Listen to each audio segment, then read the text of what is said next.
KBS 열린 토론.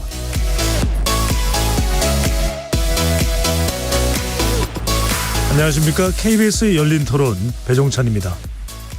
우리나라가 수교를 못하고 있던 곳과 새롭게 수교를 했다는 것 자체로도 큰 의미가 있고, 또 이제 북한하고의 문제를 해결할 수 있는 좋은 방편이 될 수도 있다. 우리에게는 없는 무기가 하나 또 생기지 않았냐, 이런 생각도 들고 있습니다. 가급적이면 일본하고 북한의 관계가 또 우리나라와 북한의 관계에 좀 긍정적으로 영향을 미쳤으면 좋겠다는 희망은 있죠. 바이든에서 트럼프로 바뀌겠죠. 그럼 그동안 우리 정부가 해왔던 기조하고는 많이 바뀌지 않을까 생각이 들고 영향을 받겠죠. 사실은 뭐 연인으로 봤을 때도 초반에는 엄청 뭐 많이 싸운다고 하잖아요. 의견이 안 맞아서. 북한이랑 우리나라랑 아무래도 대립이나 아니면 의견 차이 정도는 있을 것 같긴 한데, 근데 장기적으로 봤을 때는 긍정적인 영향을 줄 수 있을 거라고 저는 생각이 듭니다. 지금 일본이 북한하고 지낸다는 거는 우리가 외교적으로 봤을 때는 우리하고 그리 긍정적이지 않다. 3명이 있으면 3명이 다 친해지기는 힘들거든요.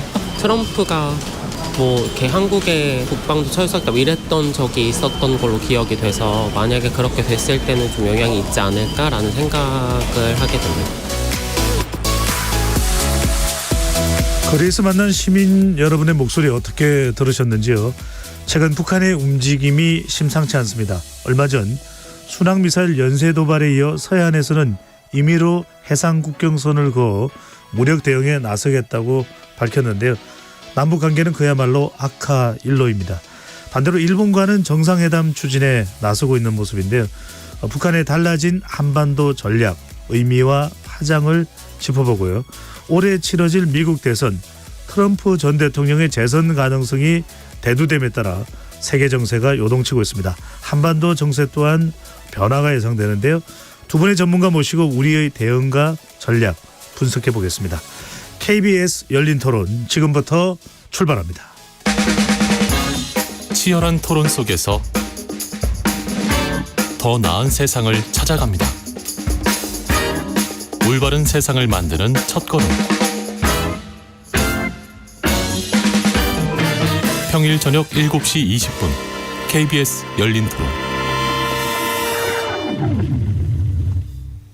오늘 토론 함께해 주실 두 분의 전문가 소개합니다. 박원권 이하여대 북한학과 교수 나오셨습니다. 어서 오십시오. 네, 안녕하세요. 홍현익 전 국립외교원장 자리해 주셨고요. 어서 오십시오. 네, 안녕하십니까. KBS 열린 토론 문자로 참여하실 분은 샵 9730으로 의견 남겨주실 수 있습니다. 단문 50원, 장문은 100원의 정보 이용료가 붙습니다.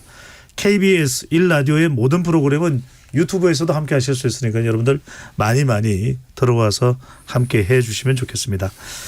자, 오프닝에서도 말씀드렸습니다만 북한의 최근 동향이 심상치 않습니다. 김정은 위원장이 NLL을 무시하고 북방 한계선이죠. 이 연평도와 백령도 인근의 국경선을 그어 군사 대비 태세를 강화하고 있는 모습입니다. 최근 잇따른 미사일 도발과 맞물리며 국지전 우려까지 나오고 있는데요. 두 분께 북한의 최근 움직임 어떤 의도로 보고 계시는지, 정말 전쟁이 국지전 형태로 일어날 것인지 상당히 우려가 되는데, 먼저 홍현익 박사님부터 북한의 지금 태도, 단순 위협일까요? 뭔가 실제로 일어날까요? 당장에 북한이 먼저 의도적으로 그 남북 간 충돌을 먼저 할 것 같이 보이지는 않습니다. 그렇지만은 이제 그 봄이 되면은 대북전단 살포 같은 것도 있을 수 있고, 그 다음에 이제 연평도 그 부근에 꽃게잡이 철이 오잖아요. 그렇게 됐을 때 여러분들이 아마 그 백령도나 대청도, 연평도 그 지도를 자세히 살펴보시면 북한의 해안선에서 아주 가까이 있거든요. 그래서 어떻게 보면 북한의 입장에서는 목에 겨눈 비수다 뭐 이런 표현까지도 할 정도인데, 거기에 거의 북한의 해안하고 맞닿아 있는 그 지역에 새로운 경계선을 그면서, 그동안은 이제 경계선이라든지 경비개선 이런 용어를 썼다가 이제 국경선이라 그러는데, 국경선이라 그러면은 이제 각각 나라로 인정한다 뭐 이런 의미도 있어서, 그러면 뭐 서로 평화롭게 지내자는 얘기냐 생각할 수도 있지만, 네. 그러나 그런 의미보다는 오히려 남북 간의 교류와 협력을 차단하고 북한 주민들한테 남한하고 접촉하거나 뭐 연락할 꿈도 꾸지 마라, 그런 의도가 거기 깔려 있는 것 같고요. 네. 그래서 이 전단살포라든지 꽃게잡이 처리되면은 충돌할 가능성이 과거에도 많이 있었거든요. 그런데다가 이제 선도 이제까지 우리가 얘기하는 북방한계선 NLL. 근데 이 NLL이란 선이 6.25 끝나고 나서 그 미군 사령관이 저 유엔군 사령관이 예. 한국 해군이 북한 해군보다 우세하니까 자꾸 북쪽 지역으로 공격을 하려고 그러니까 가지 마라 그래서 북방한계선입니다. 만약에 북한의 선박이 내려오는 걸 막으려고 그러면 남방한계선이라고 그랬겠죠. 예. 이름 자체가 북방한계선이잖아요. 이상하지 않으세요? 그러니까 우리 한국 선박이 넘어가지 마라. 그렇게 해놓은 거거든요. 근데 북한에서는 해군력이 워낙 약하고 그러니까 그런저런 그냥 그런가 보다. 그러고 한 10여 년이 지났는데 네. 그 뒤에 와서 보니까 자신들의 지정학적 위치를 보니까 백령도, 대청도, 연평도가 북한의 해안에서 너무 가까이 있고 그러니까 이게 인정 못하겠다. 그래서 자기네들이 선을 임의로 긋고 거기 그들의 선이 우리 북방한계선보다 남쪽에 있기 때문에 그 선과 그 북방한계선 그 북한의 경비계선과 북방한계선 그 사이에 우리 민간 선박이 들어갔을 때 납포해 간다든지 그런 일이 있을 수 있고 네. 우리 경비선은 또 그걸 또 지키려고 할 테고 그러다 충돌할 수 있다는 거죠. 그런데 그 충돌이라는 게 지금 남북 간의 그 통신망도 다 차단이 돼 있고 그다음에 중국이나 러시아도 한반도에서 긴장이 고조될 때 그걸 막아주려는 과거에 그 박근혜 정부 때 목함지뢰 사건 때처럼 이렇게 충돌하지 말라고 하는 중재 역할 같은 거 해줬는데 네. 지금은 그들이 뭐 지금 그럴 상황이 아니잖아요. 그러니까 굉장히 그 위태로운 그 마음이 상당히 들 수 있고 실제로 상황이 벌어지면 큰 충돌이 있을 수 있는데 급기야는 김정은은 충돌이 벌어지면 핵무기도 사용한다니까 그러니까 이제 우리의 우려는 상당할 수밖에 없는 거죠. 네. 이게 북한이 선뜻 움직일 수 있는 상황은 아니다. 하지만 김정은 위원장이 그어놓은 선이 NLL 북방 한계선보다도 더 남쪽이다. 이게 상당히 신경 쓰입니다. 박 교수님, 근데 정작 이 전면전으로 가면 북한도 상당히 부담스러울 수밖에 없는 것인데 이렇게 분주하게 뭔가 미사일을 쏘아대고 뭐 발언을 하고 도발적 발언도 하고 이러는 가장 근본적인 지금 본질적인 이유는 어디에 있는 겁니까? 북한이 그만큼 저는 수세에 몰려 있어서 일단 말폭탄이 우선이다라고 생각합니다. 국지전이라고 표현을 하셨는데 이게 좀 정의가 필요하고요. 국지전은 전쟁을 시작한다는 의미이기 때문에 북한이 거기까지는 정말 쉽게 못 간다고 생각하고 국지 도발이 가능성은 있죠. 국지 도발도 2010년 우리가 연평도나 천안함 폭침 때 경험했던 고강도 국지 도발이 있을 거고. 그럼 국지 도발로 봐야 되네요. 네. 그렇죠. 그리고 그렇지 않으면 뭐 예를 들어서 NLL 이남으로 포사격을 하는 그 고강도는 아닌 저강도 국지 도발이 있을 가능성이 있다라고 판단을 합니다. 다만 김정은이 얼마 전에 우리 홍 원장님 말씀하신 것처럼 이 해상 국경선이다라는 걸 발표를 했는데 이 발표 내용을 전체를 보면 정확하게 어디를 지칭하는지가 다 빠졌습니다. 방금 말씀하신 그 북한이 주장하는 해상 경계선이라는 것은 1999년 9월 2일 날 북한이 발표한 건데 이 NLL에 훨씬 이남으로 내려와 있습니다. 그래서 만약에 이 선을 북한이 계속 주장을 한다면 우리가 인천공항에서 비행기도 못 떠요. 이쪽 중국으로 못 넘어가게 돼 있습니다. 그 정도로 우리로서는 절대로 수용할 수 없는 거고 또 우리가 백령도 연평도보다 더 위쪽입니까? 사진을 좀 보여드렸으면 제가 지도를 준비했는데 훨씬 남쪽인데 백령도 연평도 서부 5도는 한국의 이 섬인 것을 인정하기 때문에 그 부분만 1마일로 움직일 수 있는 해상 통로를 만들어 놓고 요렇게 만들어서 밑으로 다 내린 거예요. 그러니까 사실상 한국이 절대 수용할 수 없는 것은 맞고 그런 상황인데 김정은도 만약에 그렇게 선을 긋는다는 것은 정말로 전쟁하자라는 얘기에 준하는 거기 때문에 본인들이 국경선이다 해상 국경선이다 얘기를 하긴 했습니다만 이것이 해상 경계선 혹은 서해 해상 경계 개선인지는 정확히 밝히지 않았다. 그 부분이 있고 핵심은 전면전 가능성이 있느냐라고 물어보셨는데 네. 제가 거의 확실하게 전면전 가능성 없다라고 말씀을 드리겠습니다. 워낙 최근에 그 부분에 대해서 미국의 일부 소수 학자들이 뭐 저로서는 절대 동의할 수 없는 그 한국 전쟁 이후에 김정은이 전쟁을 결심했다라고 얘기를 했는데요. 가장 큰 틀에 북한이 전쟁을 한다라는 것은 결국 자멸행위인 게 맞습니다. 북한이 이미 2020년 상반기부터 전쟁이 시작되면 자신들이 핵을 사용해서 한국을 초반에 이 자신들의 확실한 우세를 위해서 핵을 사용한 공격을 하겠다라고 얘기를 하는데 이미 한미 정부가 여러 차례 얘기한 것처럼 핵을 사용하는 순간 북한 정권의 종말인 것은 맞습니다. 왜냐하면 북한이 아무리 핵을 고도화하더라도 그 핵이 미국이 갖고 있는 핵 능력에 절대 못 미치죠. 그리고 우리가 얘기하는 이른바 2차 공격 능력이 없기 때문에 북한의 핵을 한 방을 쏘면 미국이 대규모 응징 보복에 나서게 되고 그렇다면 정말 북한은 파멸로 빠질 수밖에 없기 때문에 그런 전면전의 가능성은 저는 있지 않다. 네. 오히려 현재 상황에서 김정은이 한미 또 한미일의 안보 협력이 강화되고 또 한국이 이 재래식 전력이 훨씬 더 확장이 되니까 그런 것에 대한 억제력이 강화된 것의 수세적인 입장에서 표현을 강하게 하고 있다고 생각합니다. 알겠습니다. 그러니까 박 교수님 말씀은 우리가 오늘 핵을 주제로 이야기를 나누는 건 아닙니다만 1차적으로 북한이 선제 공격을 했을 때 1차 타격은 당하더라도 그 이후에 미국과 함께 충분히 북한을 괴멸시킬 수 있기 때문에 북한이 참아 그러지는 못할 것이다. 그런데 홍 박사님 궁금한 게 최근에 뭐 북한이 있는 무기를 다 끄집어내는 건지 뭐 이 무기도 있고 저 무기도 있고 이야기를 하면서 지난 14일에는 이제 순항 미사일 이야기를 합니다. 바다수리 6형 이걸 지대함 미사일 그러니까 땅에서 배를 쏘는 것이 지대함 맞는 거죠. 지대함 배를 쏜다 이렇게 하면서 연일 뭐 신무기를 공개하고 뭐 노동신문 중앙조선 TV에 나오는데 이게 냉정하게 북한의 지금 무기 수준이 어느 정도입니까? 우리와 비교하면 어느 정도의 수준에 와 있는 겁니까? 재래식 그러니까 핵무기하고 미사일을 제외한 재래식 무기라고 하는 부분에서 남한하고 북한의 군사력을 그 미국의 유수의 그 군사평가기관에서 평가한 거 보면 대한민국은 5등 내지 6등이고 북한은 25등에서 30등 사이입니다. 그러니까 많이 차이가 있네요. 사실상 북한이 핵과 미사일만 견제가 된다면 우리의 해군력, 공군력이 훨씬 더 우세하다.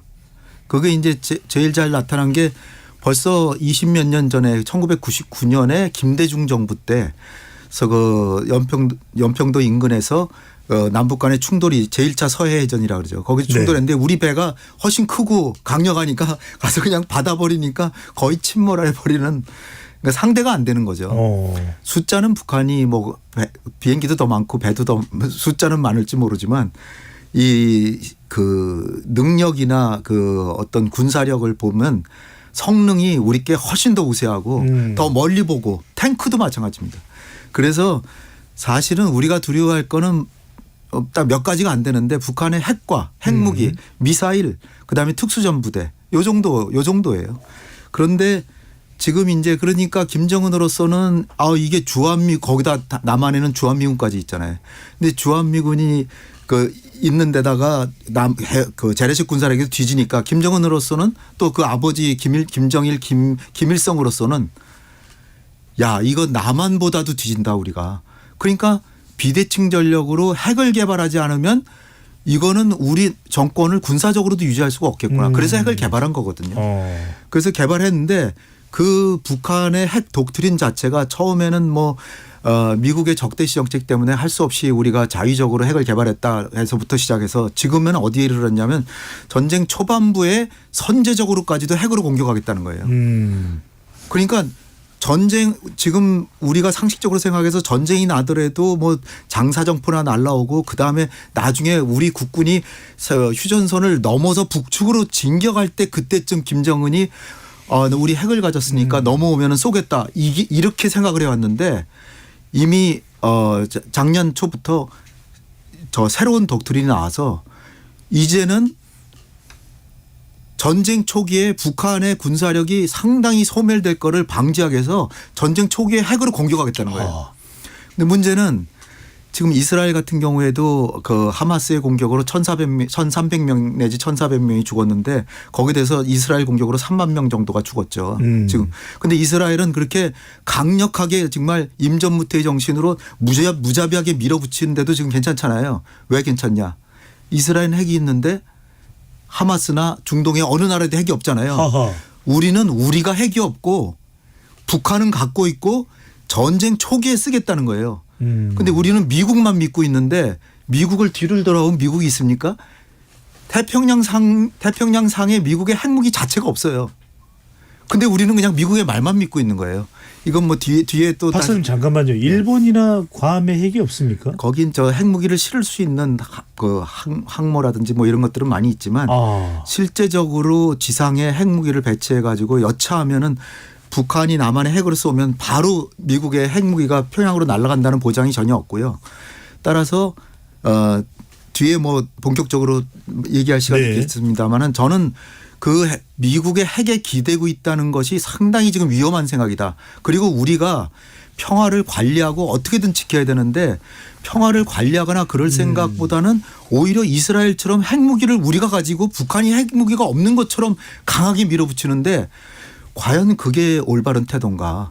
그리고 우리의 국가 신인도나 대외 경제 의존도나 경제 규모나 이런 걸 생각할 때 북한이 100명이 죽고 북한이 1000명이 죽고 우리가 100명이 죽더라도 그러니까 우리가 북한을 10배로 죽였으니까 우리가 이득을 본 건가요? 전혀 아니거든요. 대한민국은 경제적 안정이 중요하고 국가 신인도가 중요하고 평화가 중요하고 국민의 생명 한 명 한 명이 중요한데 북한은 김정은의 입장에서는 뭐 100명이 죽든 1000명이 죽든 눈 하나 깜짝하겠습니까? 그런 상황에서 우리 수도권은 그야말로 2천만 명이 인구가 빼곡하게 밀집하고 있고 산업시설 빼곡하죠. 교육시설 빼곡하죠. 북한의 그 미사일이나 장사정포가 굉장히 부정확하고 그렇다고 하더라도 아무데나 쏴도 사람들이 다 죽어요. 네. 근데 우리는 지금 북한 주민을 죽이면 이득이 됩니까? 북한 주민 우리 동포예요. 알겠습니다. 그러니까 북한 군이나 김정은의 뭐 가족이나 이런 사람들을 살상을 해야 되는데 그거하고는 전혀 게임이 다르다는 거죠. 그런 상황에서 평화를 지키는 게 매우 소중한데 할 테면 해보자라는 태세로 가는 게 과연 우리에게 올바른 국가 전략인지 전 그게 의심스럽다는 거죠. 저 정부의 대북 전략에 대해서는 잠시 이따 말씀드리도록 하고 바로 궁금해지는 게 있습니다. 박 교수님이 아까 북한이 그렇게 하더라도 얼마든지 대응해서 북한이 괴멸될 것이다. 그렇기 때문에 미국이 가지고 있는 압도적인 핵 전력. 근데 방금 전에도 홍 박사님 말씀 들으면 갑자기 지금 불안해지기 시작했어요. 그래서 그런데 우리는 핵우산이 있다. 미국이 있다. 그래서 상당히 괌에 또 뭐 죽음의 백조 또 전폭기도 있다. 또 언제든지 일본에서 유사시에 또 출격을 할 수 있다. 좀 안심을 마음을 놓고 있는 상황인데 어떻게 봐야 될까요? 한반도 그러니까 한국에 공격받았을 때 과연 미국이 우리가 말하는 확장 억제 핵우산을 포함한 거죠. 그 북한이 핵으로 공격했을 때 미국이 갖고 있는 모든 가용한 수단을 그건 핵이 포함이 됩니다만 방어를 해줄 것이냐 이건 좀 별개의 문제로 놓고요. 일단 방어를 해준다라고 전제를 놓고 질문하신 거에 답을 드리면 미국이 충분한 능력이 있죠. 그러니까 예를 들어서 캘리포니아의 반데버그 기지에 ICBM 대륙간 탄도미사일 미니트맨 3가 배치돼 있습니다. 네. 그 정기적으로 시험 발사를 하는데 그게 발사가 되면 34분 만에 평양을 타격합니다. 다탄두탄이기 때문에 그거 한 방이면 평양은 초토화가 되고요. 그거 외에도 핵 추진 잠수함들이 있죠. 전략 잠수함. 트라이던트 2라는 잠수함 발사 핵 탄도 미사일이 있습니다. 14,000km를 날아가기 때문에 이 근처 해역이 없더라도 지구상 어느 곳에 있더라도 북한의 타격이 가능합니다. 그거 외에도 우리가 아는 뭐 B1B는 요즘 사용 안 하고 B2 바머라든지 여러 가지 전략 폭격기들이 있는데 그것을 사용하기 전에도 이미 미국은 충분한 타격 능력 3축을 갖고 있기 때문에 이것은 의지, 사용할 수 있는 의지 그 부분을 만약 확실하게 한다면 확실한 대량 응징 보복 능력은 분명히 있고요. 이 능력은 미국이 북한한테만 있는 것은 아니고 사실은 세상의 그 어떤 국가 중국과 러시아도 포함해서 미국의 능력을 넘어서기는 어렵습니다. 일단 능력은 있는 건 인정하는데요. 능력은 있는데 의지가 있느냐 실제로 실행할 것이냐는 전혀 다른 문제거든요. 그러니까 뭐 미국의 능력이야 뭐 북한을 정말 10번 콩가루로 내고도 남을 능력이죠. 그런데 예를 들어서 북한이 남한에 전술핵을 쏘는데 아주 그 저강도 전술핵을 써서 아주 그 인구가 별로 많지 않은 곳에 핵무기를 썼다. 그리고 나서 바로 김정은이나 북한의 지도부에서 백악관에 전화를 해서 이게 실수로 날아갔는데 만약에 보복을 하면 우리는 로스앤젤레스나 뉴욕을 가격했다. 그랬을 때도 미국이 무조건적으로 눌러줘야 되는데 제가 그래서 그 대통령께서 워싱턴 정상회담에 가가지고서는 이제 그 핵 협의구를 만들었잖아요. 네. 그때 이제 그 바이든이 하는 얘기가 뭐냐면 북한이 미국이나 미국의 우방국 동맹국의 핵을 사용할 때는 북한의 정권은 종말을 맞을 것이다. 근데 그 종말을 맞는다는 게 뭐죠? 뭐 제재를 해서 종말을 맞게 한다는 건지 한 20년 만에 30년 동안에 제재를 해서 그런 장황스럽게 무슨 조약이니 무슨 선언이니 할 거 없이요. 북한이 남한을 핵으로 공격하면 미국은 자동적이고 즉흥적으로 북한을 핵으로 보복한다라는 걸 한마디만 해주면 되는 거예요. 왜 그걸 안 해주고 왜 장황하게 뭐 저 북한 정권은 종말을 맞을 것이다.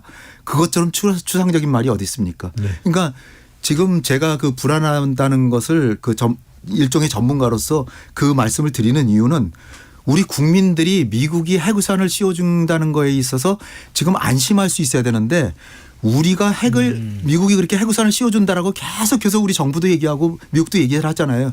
그런데도 우리 여론조사를 대한민국 국민 여론조사를 해보면 70% 이상이 핵을 개발해야 된다 그래요. 네. 왜 그럴까요? 미국이 왜 핵우산 씌워줬는데 왜 핵을 개발해야 돼요? 불안하다는 거죠. 저 전문가로서도 불안해요. 그러니까 보장이 안 되는 거예요.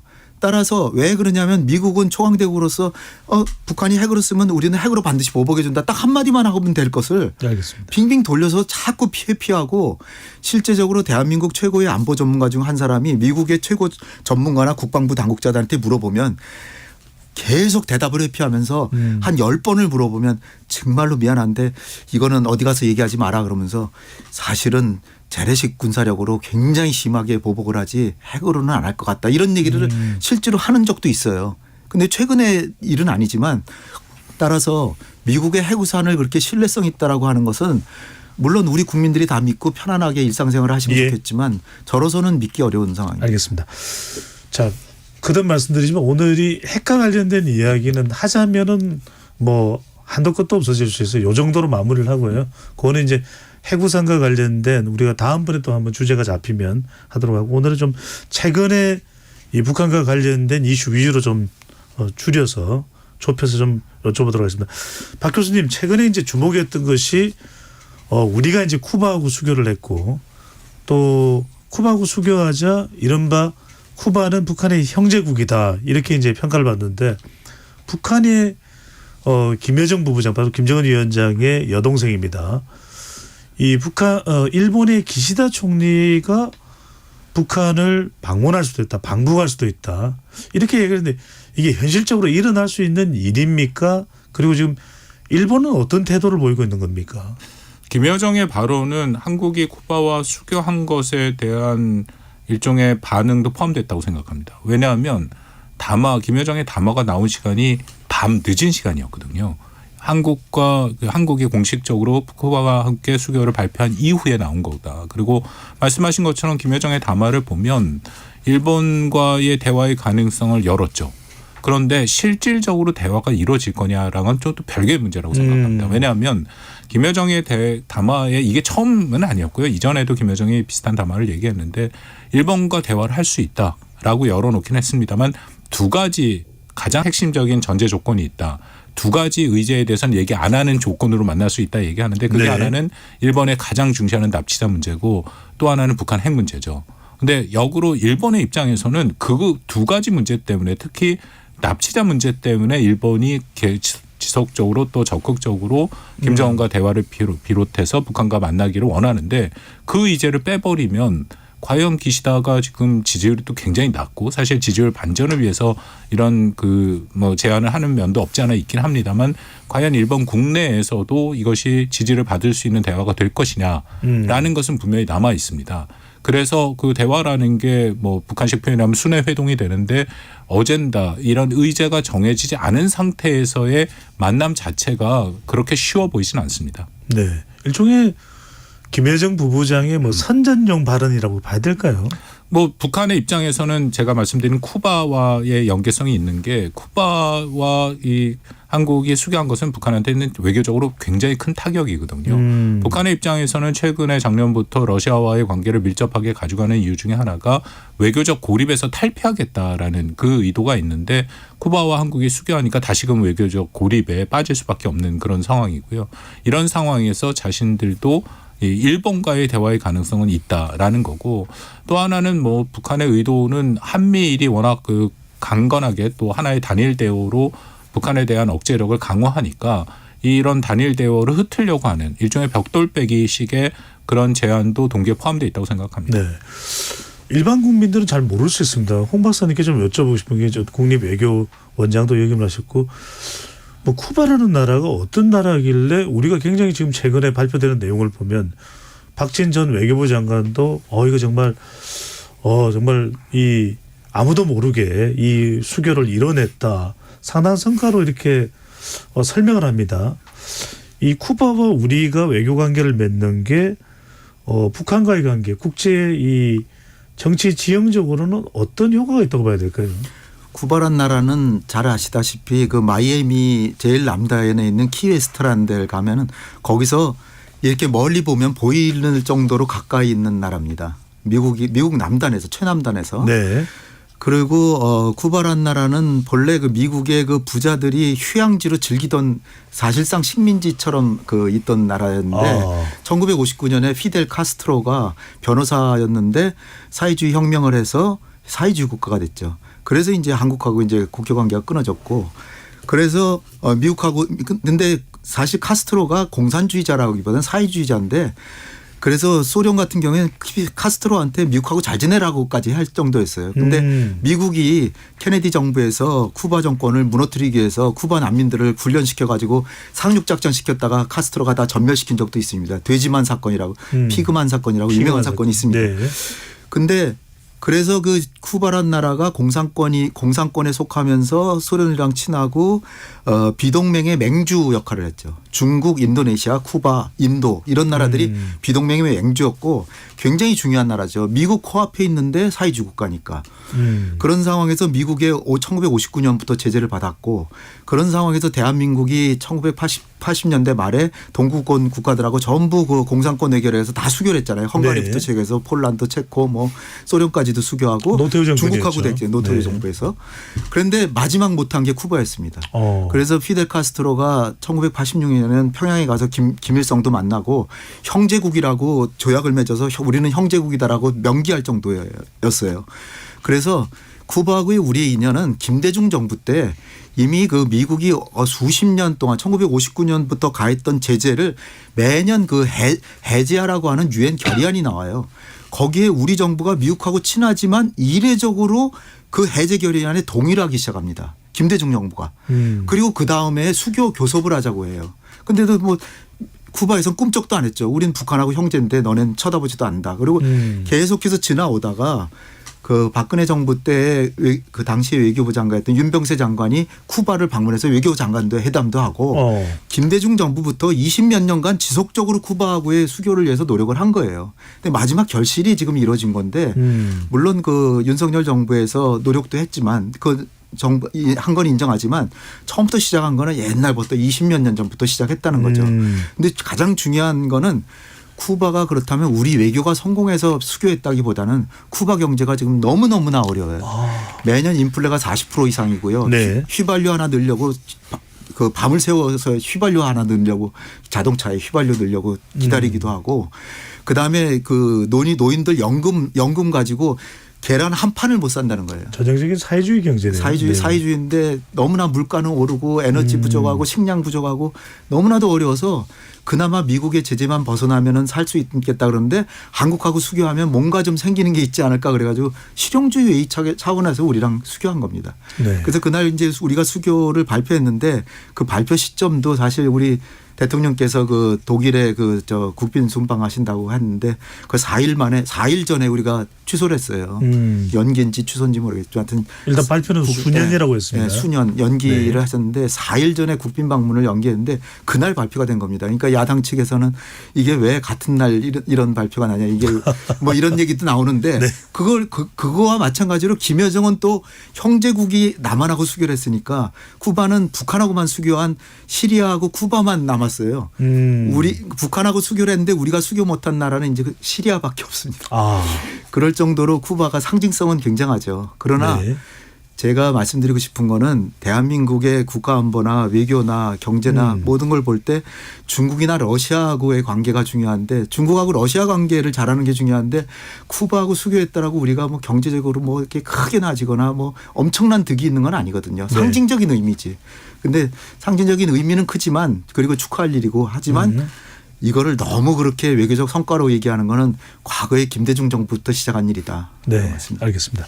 상징적인 성과는 상당히 있다 이렇게 또 해석을 할 수 있는데 방금 전에 홍현익 박사께서 언급한 여론조사였습니다. 최종현 학술원이 한국갤럽에 의뢰를 해서 지난해 12월 15일부터 올해 1월 10일까지 만 18세 이상 성인 남녀 1,043명을 대상으로 1:1 면접조사 방식으로 실시가 됐거든요. 해당 조사에서 응답자의 72.8%가 우리의 독자적 핵 개발에 대한 인식이 있다라는 응답 결과 나온 점도 소개를 해드립니다. 자세한 사항은 이 조사가 실시된 조사기관의 홈페이지에서 확인할 수 있습니다.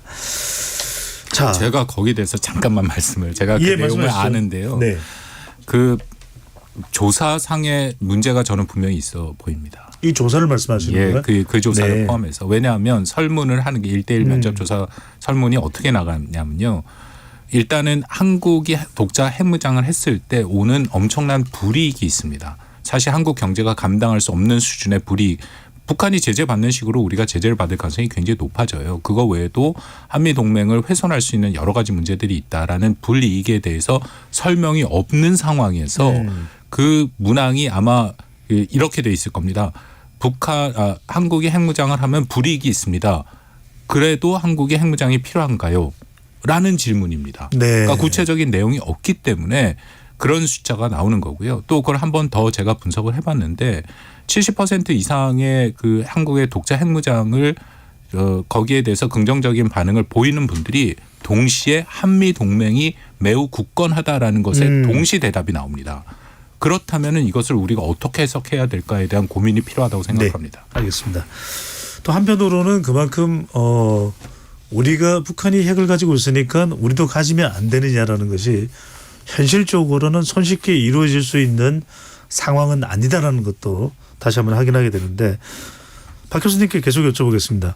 최근에 이제 북한이 도발 수위가 상당히 높습니다. 발언도 그렇고 실제로 미사일 발사나 이런 부분들 또 그런 상황인데 이걸 어떻게 해석해야 될까요? 그러니까 윤석열 정부가 북한에 대해서 강경한 태도를 보여서 북한도 이렇게 나오는 건지 이른바 최근에 이제 정치권에서 주장되고 있듯이 그게 아니라 북한이 지금 여러모로 시점에서 러시아와 가깝고 또 중국과는 좀 거리를 유지하고 있고 또 계속해서 우리에 대해서는 높은 수위로 도발 수위를 높여가고 있는 것은 북한의 자체 제행이나 북한 내부의 문제일 수 있다. 어떻게 보시는지요? 이른바 좀 비유적으로 헤어질 결심과 전쟁할 결심이다라고 이제 이미 많이 회자가 되고 있죠. 그 김정은이 작년 연말 8기 9차 전원회의랑 올 연초 최고인민회의에서 명백하게 대남 관계를 더 이상 민족 동족의 개념을 없애고 교정국 적대국 관계로 두 국가다라고 선포를 해버렸고 동시에 김정은의 명확한 표현에 따르면 한국 전 영토를 평정하기 위한 대사변 준비, 이게 전쟁 준비에 박차를 가하라 얘기를 하면서 동시에 한국 영토를 점령 평정하는 것이 국시다. 그러니까 국가의 가장 중요한 목표다라고까지 선포를 했습니다.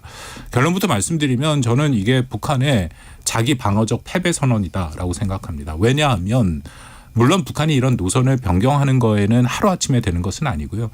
2019년부터 보는 게 맞습니다. 그 기간 동안 나름대로 노선을 변화시키는 모습들을 보여왔고 그렇지만 이 시점에 얘기한 것은 북한이 대내외 환경이 저는 결코 절대 좋다고 생각지 않습니다.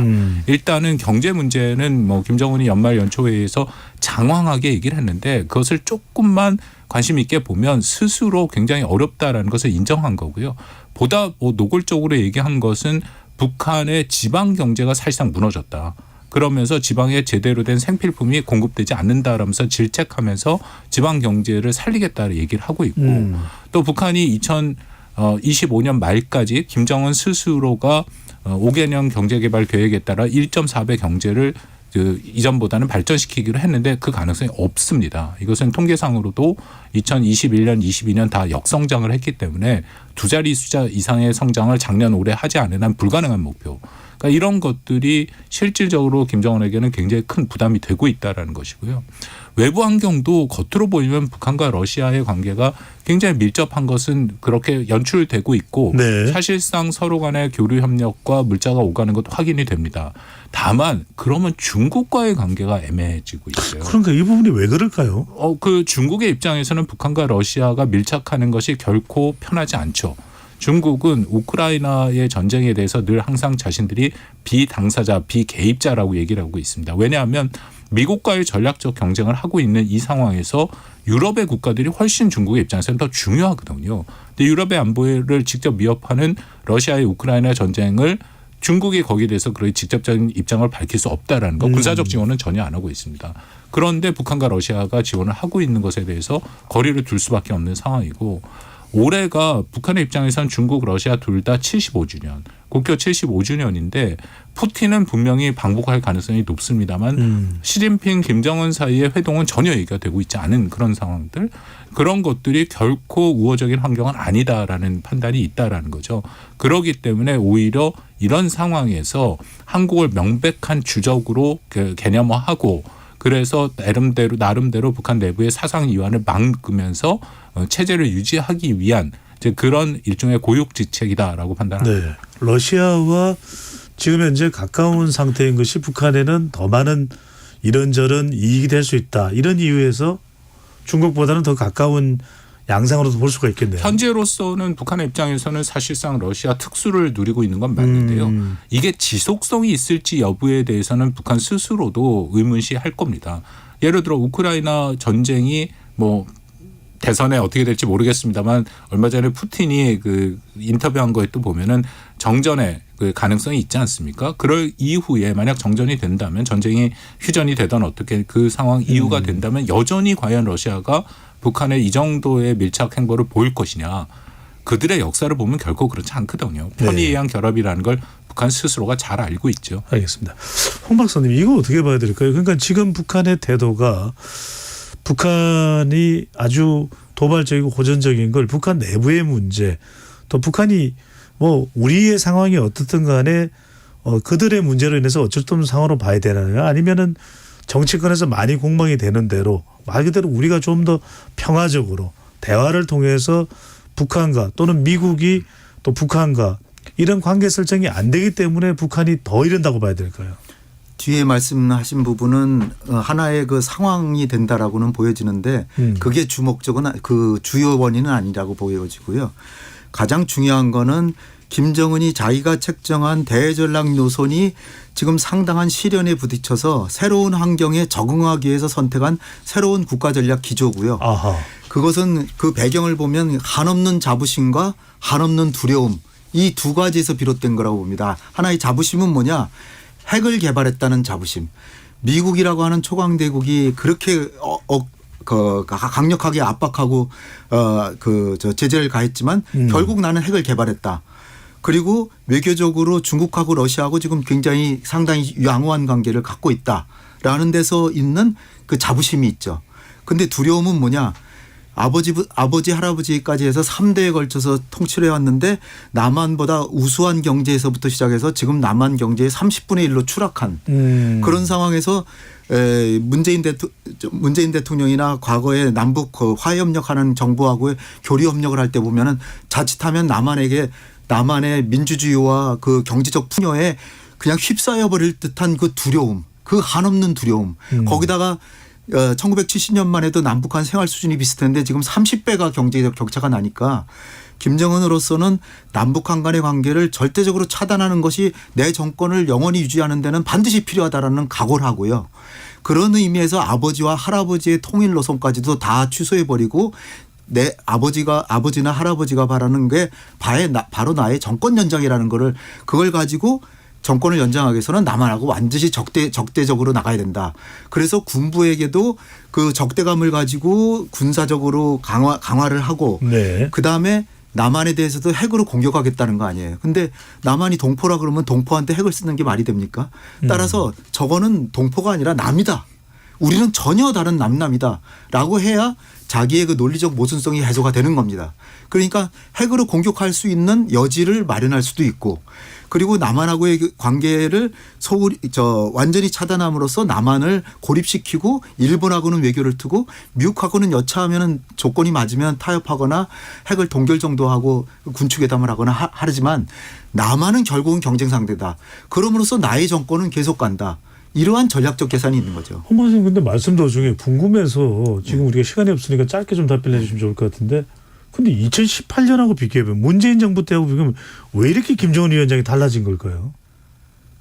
문재인 정부 때는 문재인 대통령이 앞장서서 트럼프가 사실은 화염과 분노 북한을 완전히 파괴한다 막 이렇게 첫 문재인 대통령 첫 번째 해에는 완전히 북미 간의 전쟁 직전이었습니다. 예. 그러다 문재인 대통령이 인내심을 발휘해서 평창올림픽에 초청을 하고 남북 정상회담과 북미 정상회담을 다 성공시키고 그 싱가포르에서 트럼프하고 김정은이 만났는데도 합의가 됐는데 미국이 4개항을 하나도 지키질 않으니까 또 평양까지 문재인 대통령이 달려가셔가지고서는 영변 핵시설을 폐기하면은 미국도 제재를 몇 개 해제한다. 그런데 트럼프가 그거를 딱 난 그렇게 못한다. 더 내놔라. 그래가지고 깨진 거 아닙니까? 네. 그러니까 북한은 그거를 트럼프가 깬 건데 문재인 대통령이 중재를 잘못했다는 핑계대고 남북공동연락사무소 폭파시키고 그렇게 갔던 거죠.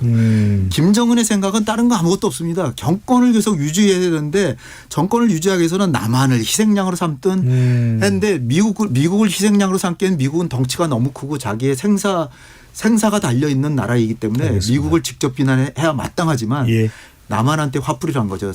그런 면에서 보면 참 못됐는데 네.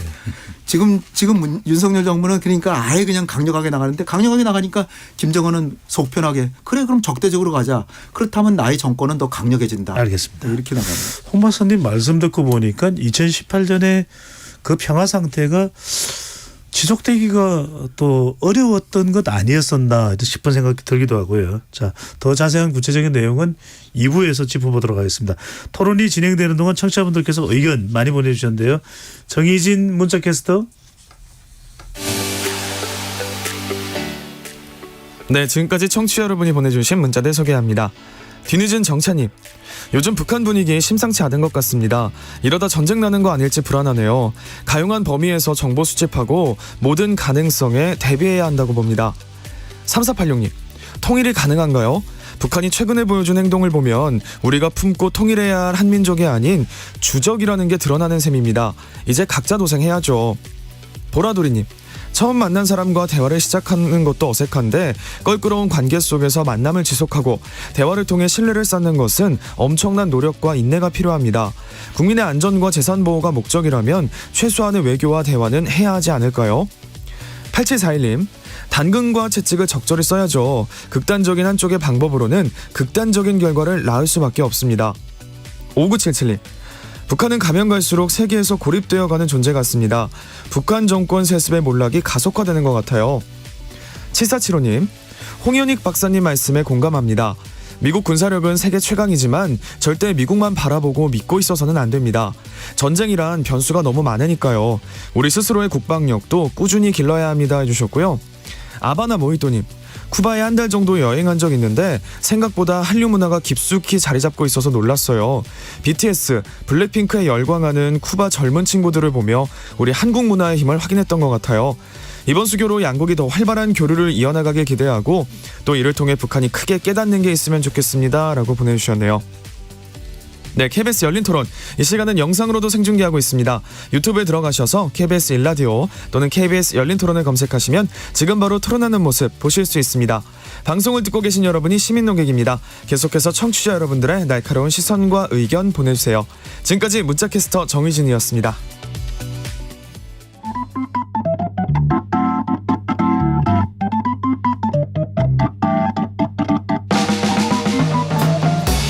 세상을 바꾸는 질문, 열린 토론이 시작합니다. KBS 열린 토론은 언제나 열려 있습니다. 단문 50원, 장문 100원의 유료 문자 샵 9730 그리고 KBS 어플리케이션 콩으로 여러분의 의견을 남겨주세요.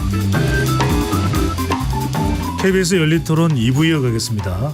북한의 외교 전략 변화와 한반도 정세에 대해서 이제 살펴보고 있는데요. 스튜디오에는 홍현익 전 국립외교원장, 박원권 이하여대 북한학과 교수 두 분과 함께하고 있습니다. 박 교수님끼리 이거 좀 여쭤봐야 될 것 같습니다. 핵 이야기가 나왔는데 결국 우리가 핵에 대해서 기댈 곳은 또 우리 안전장치는 미국과의 관계, 한미동맹에 따른 뭐 핵우산이라고 봐야 될 것 같은데 네. 지난해 4월에 있었던 한미 정상회담에서도 워싱턴 선언 이게 이제 발표가 되기도 했고 또 뭐 구체적인 내용은 뭐 일반인들이 다 알 수는 없습니다만 근데 가장 크게 두려운 것은 결국 북한을 생각하면은 도발 중에서도 핵도발입니다. 7차 핵실험은 아직은 하지 않았지만 언제라도 할 수 있는 그런 북한의 상황이라고 봐야 될 것 같은데 자 북한의 뭐 핵실험보다도 더 중요한 건 실제 이것이 사용될 수 있는 우려입니다. 그런 조짐이 있을 때 우리 국민들은 이 미국의 핵우산이라는 것에 대해서 어떤 믿음 또 어떤 안전판 정도로 판단하고 생각해야 될까요? 아까 일부에서 말씀드렸습니다만 저는 북한이 핵을 쓰는 순간에 김정은의 체제는 지구상에서 사라진다라는 것에 뭐 추호도 의심이 없습니다. 왜냐하면 일단은 그 NCG가 우리 핵협의 그룹 작년 4월 워싱턴 선언에서 나왔고요. 미국이 발표하는 핵 그 전략이 있습니다. 거기에 나온 내용들을 보면 끊임없이 북한이 핵을 사용했을 경우에 정권의 종말이다라고 나오는데 그거는 분명한 군사적 조치를 얘기하는 거는 명확하고요. 저는 오히려 핵을 핵으로 대응하는 것보다는 북한 정권의 종말이라고 얘기하는 것이 억제력이 훨씬 강화된다고 생각합니다. 왜냐하면 북한이 유일 영도 체제 1인 체제이기 때문에 그러니까 미국이 북한이 핵을 쐈을 때 미국이 핵으로 대응을 해서 북한을 핵으로 공격을 해서 북한 주민들 뭐 수십만 명이 사망을 하더라도 김정은이 멀쩡하면은 이것은 효과가 없다라는 거죠. 이거는 자유민주주의 체제와의 가장 극명한 차이다라고 생각합니다. 그렇기 때문에 오히려 정권 종말이라는 것은 김정은이 없어진다라는 얘기이기 때문에 억제력이 훨씬 큰 것이고요. 네. 이걸 흔히들 뭐 참수작전이라고 얘기하는데 굉장히 잘못된 것이고 주요 지휘부 제거 작전이 맞습니다. 근데 이것은 한미만 갖고 있는 것이 아니라 모든 현대전의 국가들이 다 같이 갖고 있죠. 적성국가의 전쟁이 발생을 한다면 당연히 지휘부부터 제거해서 전쟁 수행 의지를 꺾는 것은 당연한 겁니다. 그런데 여기서 한미가 충분한 그런 능력이 있는 것이 북한의 김정은이 어디로 숨더라도 그 숨는 곳에 대해서 한미가 최소 그 이상의 정보를 갖고 있다라는 겁니다. 네. 대표적으로 역설적으로 보여진 게 2년 전에 윤석열 정부 처음 출범을 했는데 이게 좀 사고처럼 됐지만 이 대통령실 우리 대통령실 감청이 된 게 미국에서 나타났잖아요. 논란이 됐었죠. 논란이 됐었죠. 그만큼 미국이 정보 탐지에 대한 능력이 여전히 출중하다라는 것은 분명하기 때문에 네. 거기에 대해서 김정은이 어디 있는지는 확인이 된다라는 겁니다. 교수님 아까 이 부분은 안 여쭤볼 수 있는 게 홍 박사께서 이제 제기한 부분인데 확실하게 미국이 문서가 됐든 어떤 이것이 어떤 계약에 또 서명에 기반한 것이라 될 텐데 확실하게 핵무기를 비롯한 모든 수단을 총동원해서 한국이 공격당할 경우에는 미국은 전략적 자산을 다 투입을 해서라도 북한을 괴멸하겠다는 게 명시되어 있는 게 혹시 있습니까? 이번에 작년 4월 달에 그 워싱턴 선언 이후에 핵 협의 그룹이 이루어져서 지난번 2번 회의를 했고 얼마 전에 다시 NCG라는 것을 이제 국방부 차원에서 계속 지속한다라고 얘기를 했는데요. 아시다시피 한미는 연합 체제입니다. 우리가 한미가 작전 계획이라는 것을 갖고 있죠. 5015라는 것을 갖고 있기 때문에 북한이 먼저 남침했을 경우에 한미가 어떻게 대응하느냐. 근데 그 작전 계획의 가장 약점이 북한이 핵을 사용했을 때 어떻게 한미가 연합 차원에서 대응하느냐가 빠져 있었다라는 겁니다. 아주 뒷부분에 그 개념적인 것만 좀 들어가 있었는데 이번에 그 NCG 핵협의 그룹을 통해서 한미가 지난 1년여 동안 논의한 것은 앞으로 북한이 핵을 사용하는 그 시나리오를 포함해서 한미가 공동 기획해서 공동 대응하는 내용이 들어가 있다는 겁니다. 영어를 써서 죄송합니다만 그걸 CNI라고 우리가 얘기를 하는데 네. 영어로 Conventional Nuclear Integration, 그러니까 재래식 전력과 핵 전력의 통합입니다.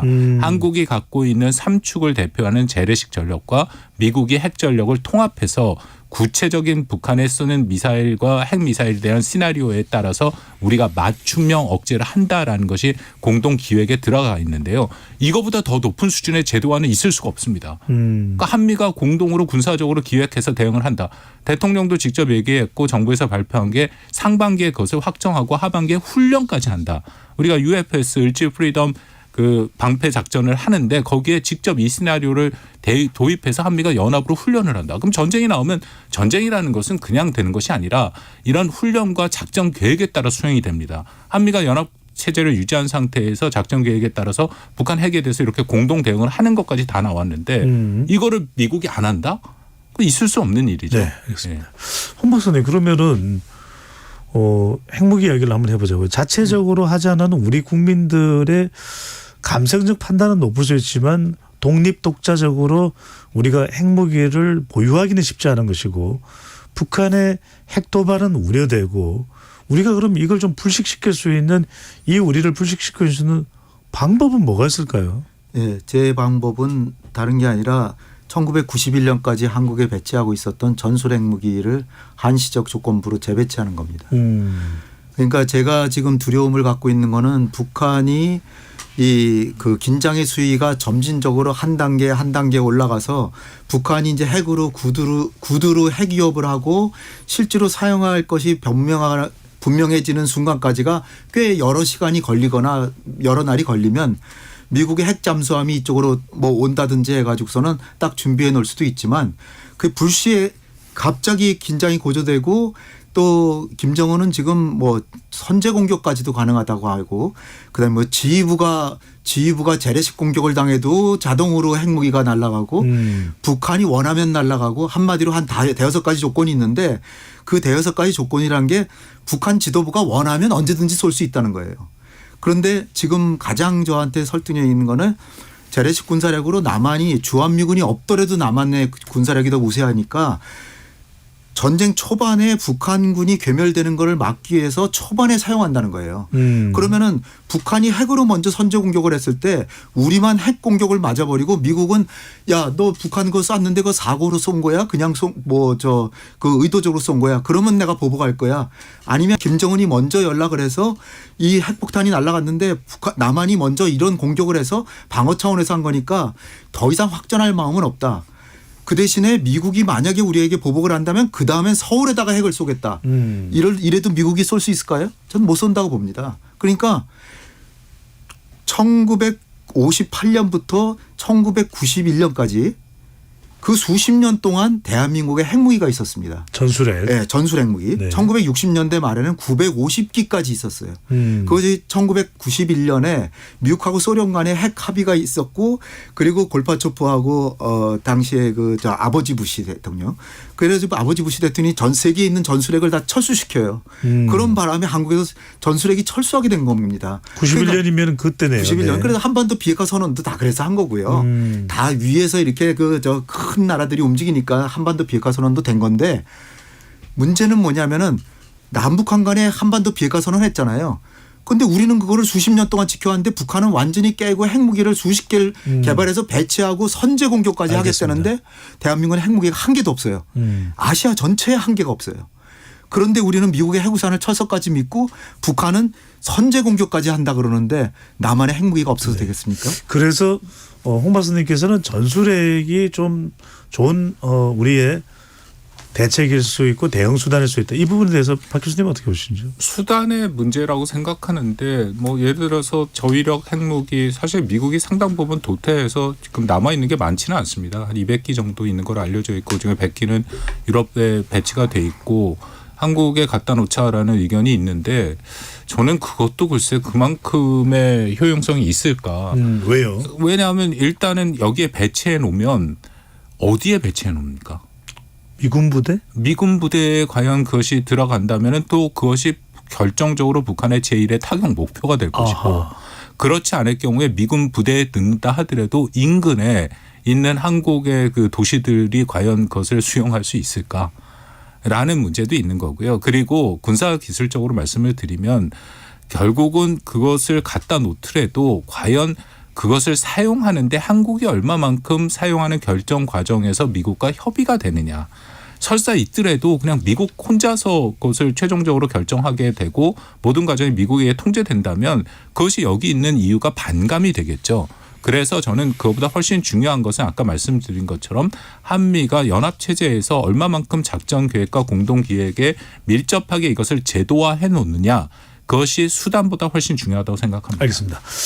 자, 여러분들이 또 궁금해하는 이슈가 바로 트럼프 전 대통령 관련된 부분인데 바이든 대통령과 이미 지난 2020년에 일전을 벌였습니다. 두 분께 짧게 여쭤보고 관련된 내용에 대해서 구체적으로 또 여쭤보도록 할 텐데 먼저 박 교수님부터 바이든 트럼프 누가 될 것 같으세요?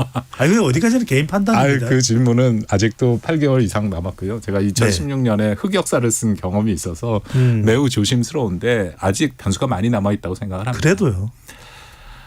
그래도 뭐 물어보신다면 현재로서는 저는 뭐 거의 그 예측이 어려울 정도로 뭐 저기 통계를 다루시니까 잘 알긴 하지만 미국의 대선도 어떻게 보면 한국 선거와 같이 굉장히 적은 표차로 결정이 납니다.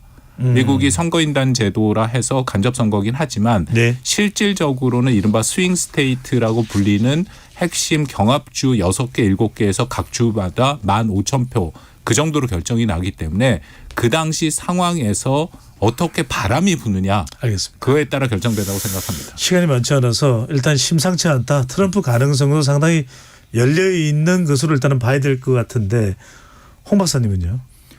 저는 바이든 가능성이 51%, 트럼프는 49로 보는데요. 그 이유는 지금 미국 경제가 전 세계에서 가장 좋은 나라 중에 하나거든요. 근데 결국은 선거라는 게 경제로 많이 좌우되는데 미국 국민들이 엄살을 떨어서 그렇지 사실 우리 주식시장을 보면요. 미국은 역사상 최고가를 벌써 넘었고요. 우리는 아직 최고가 되려면 멀었어요. 그럴 정도로 미국 국민들은 너무나도 풍요롭게 살아가지고 그 고마움을 모르는데 제가 볼 때는 시간이 지날수록 미국 경제가 그래도 경제 관리를 잘했다라고 해서 바이든 인기는 좀 올라갈 것 같고요. 근데 트럼프는 지금 그 사법 리스크가 만만치 않은 게 벌금도 지금 수천억을 물은 데다가 이 사법적으로 흠집이 가면 결국은 많은 그 트럼프 지지자들이 떠나지 않을까. 알겠습니다. 이렇게 생각돼서 바이든 가능성이 조금 더 높지 않을까. 에코노미스트지라고 제가 아주 신뢰성 있는 잡지로 알고 있는데 거기 기자들도 곰곰이 생각하다가 바이든이 연임되는 거를 약간의 다수로 경제적으로 나쁘지 않기 때문에. 자, 두 분께 여쭤보고 싶은 것은 바이든 재집권이 계속된다면 사실 뭐 아주 큰 변화는 없을 겁니다. 그런데 이제 궁금해지는 것은 트럼프 전 대통령이 됐을 때 북한의 김정은 위원장의 관계 또 아직은 새로운 접점이 만들어지지 않은 윤석열 대통령 대한민국과의 관계 또 세계 안보 질서에 미치는 영향. 박 교수님 트럼프 전 대통령이 되면 북한에는 또 대한민국에는 전 세계적으로는 어떤 변화가 올까요? 한국으로 놓고 보면 두 가지 의제가 걸려 있죠. 북한 비핵화 문제 그리고 한미 동맹의 문제인데요. 북한 비핵화 문제부터 말씀을 드리면 뭐 많이들 2018, 19년을 다시 떠올려서 트럼프가 김정은을 직접 만나지 않을까 하는데 저는 가능성이 굉장히 낮다라고 생각을 합니다. 왜냐하면 트럼프의 인물에 대해서 우리가 4년을 경험을 해봤습니다만 비용 대 효과를 매우 중시하는 사업가적 더군다나 이것은 뭐 가장 그 거치다고 하는 뉴욕에서 부동산을 해봤기 때문에 그 생각이 남아 있어서 그만큼의 투자에 대해서 분명히 결과를 원한다. 그런데 2018, 19 해봤는데 이게 어렵다라는 것을 트럼프가 분명히 봤습니다.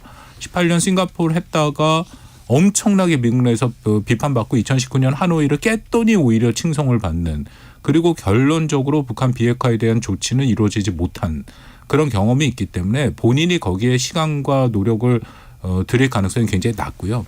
그냥 드리는 말씀이 아니라 만약에 트럼프가 재집권을 한다면 이 사람의 다음 목표는 노벨 평화상일 가능성이 매우 높습니다. 워낙 공명심에 있는 사람이기 때문에, 그렇다면은 노벨 평화상을 자신이 탈 수 있는 가장 효과적인 데부터 들어갈 것이고, 그게 미국 대외 정책의 현재 우선순위가 돼 있는 우크라이나랄 가능성이 큽니다. 이미 이번 트럼프가 47 어젠다라는 걸 올리고 있는데, 거기에 보면 자기가 대통령이 되면 하루 만에 우크라이나 전쟁 정전을 시키겠다라고 얘기를 하고 있습니다. 그렇기 때문에 우크라이나 쪽을 통해서 어떤 형태로든지 전쟁을 끝내고 할 가능성이 있고, 그다음엔 오히려 중동이겠죠. 네타냐후 이스라엘 총리와 굉장히 밀접한 관계고, 또 트럼프가 당선이 되면 당연히 사위인 쿠시너 유대인이기도 하고 아브라함 협정을 해서 또 중동에 대해서 관심이 큽니다. 이방카의 남편입니다. 그렇죠. 예, 그쪽으로 할 가능성이 크다라는 것이고요. 그러면은 한미 동맹 관계에 대해서 가장 그 부분은 우려되는 부분이 크게 있습니다. 더 좋아질까? 지금과 그대로일까? 좀 나빠질까? 이게 궁금합니다. 동맹의 비용 편익적으로 보는 것은 분명하니까 우리에게 아주 심각하게 비용 분담을 요구할 가능성이 있고, 우리가 아까 핵협의그룹 NCG 얘기를 했고 제가 제도화가 됐다라고 얘기함에도 불구하고 트럼프가 되면 우려사항이 분명히 있습니다. 왜냐하면 이 핵협의그룹을 운영하는데 또 이걸 실행하는 그 제도화에서 가장 중요한 게 두 가지인데, 하나는 미국의 전략자산이 오는 거고요. 또 하나는 그것을 대비해서 우리가 한미가 계속 연합훈련을 하는 건데, 둘 다 이것은 트럼프가 자기 일기 집권 때 비용 문제를 심각하게 제기했던 부분들. 그거는 우리가 한미가 방위 분담 협상을 하지 않습니까? 거기에 아예 항목에 들어있지도 않습니다. 근데 그럼에도 트럼프기 때문에 오히려 항목이 없으니까 한국한테 이것을 비용 분담을 요구할 가능성이 있다. 이제 그 부분이 좀 어려운 것이고요. 일부에서 주한미군 철수 얘기하는데 그거는 별로 그럴 가능성은 크지 않습니다. 그런데 물론 비용이 걸려 있긴 합니다만, 왜냐하면 주한미군을 철수해서 미 본토로 들여보낼 때 비용이 더 발생합니다. 우리가 여기서 한 50에서 60% 정도 비용 부담을 하는데 100%를 온전하게 해야 되는 것이고, 또 하나는 트럼프의 가장 대외 정책 핵심은 중국 견제입니다. 주한미군과 여기 캠프 험프리스의 미군 기지는 중국 견제에 굉장히 효율적으로 사용될 수 있기 때문에 그것을 포기할 가능성은 커 보이지는 않습니다. 알겠습니다.